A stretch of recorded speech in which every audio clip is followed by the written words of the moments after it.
কিছুদিন আগে আমরা সবাই মিলে তারকেশ্বর আর জয়রামবাটি কামারপুকুর ঘুরতে গেছিলাম।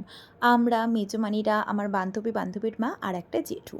আমরা গেছিলাম গাড়ি করে, আর আমরা যেহেতু ৮ জন ছিলাম তাই একটা টাটা সুমো ভাড়া করেছিলাম।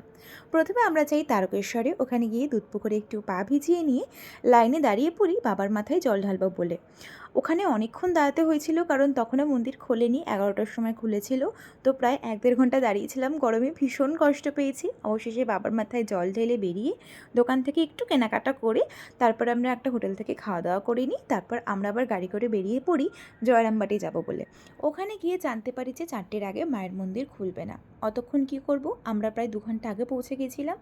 তো তাই জন্য আমরা একটা লজে ঘর ভাড়া নিয়েছিলাম। ওখানে আমরা সবাই মিলে রেস্ট নিয়ে 4:30 নাগাদ মায়ের মন্দিরে এসে জায়গাটা ভালো করে ঘুরে আমরা আবার বেরিয়ে পড়ি কামারপুকুর যাব বলে।